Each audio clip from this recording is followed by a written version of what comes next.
Hello, hello. So many of you have asked for a training specifically on how to build muscle. So I decided to go all in today and really talk about what it takes to build muscle consistently, both on the front of your diet and also as far as your training goes. So in this video, you can expect me to talk about basically how to not make the 6 most common mistakes that people make in the process of building muscle. So as far as your diet goes, the first thing that I would focus on when you're trying to build muscle is making sure that you get adequate protein intake. So the biggest reason this is because protein is the building block of your muscle. No muscle building block, no muscle. So let's get that right.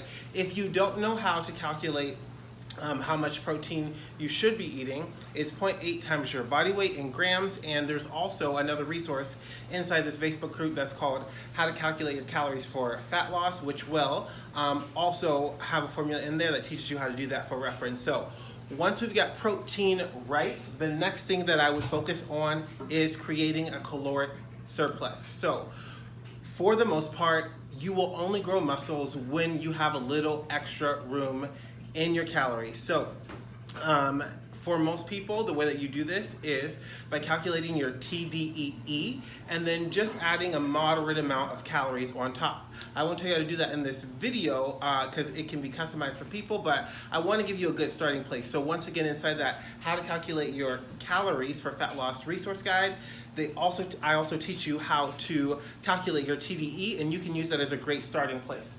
So once we have protein correct and then we have a consistent caloric surplus, the last thing that we want to make sure that we do is get our supplements correct. So the biggest thing that you should be taking consistently if you are strength training consistently for building muscle is creatine as well as some form of essential amino acids during your workout and that just makes sure that you're not breaking down muscle protein as you work out because your body prefers what you most recently eat versus what you store. So sounds like we're on a great transition to talking about training and building muscle. So the foundation, the very thing that honestly most people get wrong. So first, before I talk about this first point, raise your hand if this is you. Your training plan is every day, every week, look up a different workout, and every week switch up your workouts and have no sense of order or organization to your workouts and just do what seems super fun each week and then wonder why you're not making progress, right?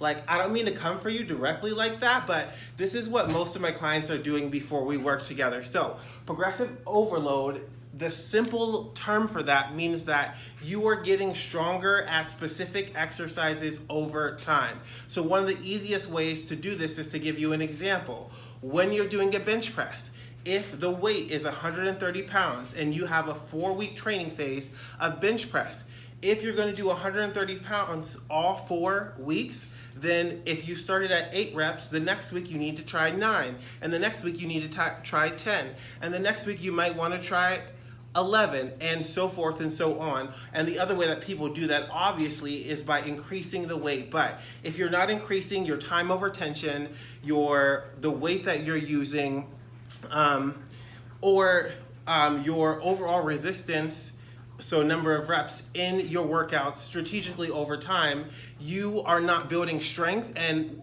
if you're not building strength, you're not going to build muscle. So progressive overload is key. The second thing that a lot of people could use a lot more work on in the process of building muscle is building this mind-muscle connection.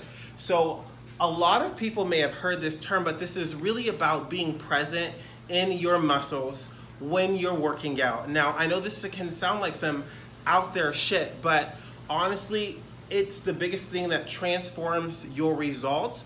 And it's the biggest thing that helps you actually make sure that you're training the correct muscles in the correct exercise. So one quick example, so we make it less conceptual, is when you're doing a bench press. When you bench press, right, we are holding this bar above our chest.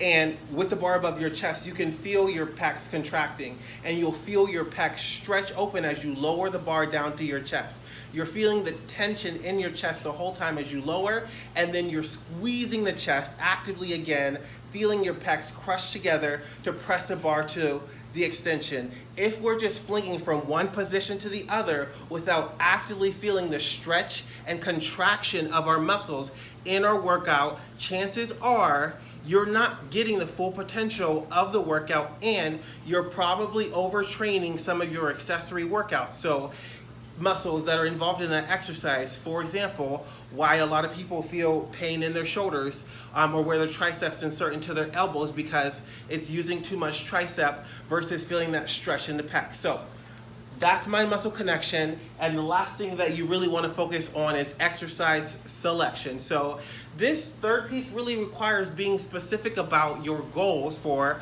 what you want to build, right? You're not going to build triceps by doing a bunch of chest exercises. They are secondary muscle in a lot of chest exercises, but my point is you have to pick the right exercises to build muscle. You have to have the right frequency, and then you need to also figure out which specific rep ranges and frequencies of training certain muscle groups work for you. So for some people, for example, they can do 8 sets of biceps and triceps per workout, and that will get them great results. For me, if I do more than 4 sets of a bicep or a tricep exercise in a workout, my arms tend to not grow. Fixing that and learning that about myself, for example, helped me gain 3 inches on my arms last year alone. So tie all these principles with your diet and your training together, and I guarantee you're gonna start getting more muscle and making the most out of your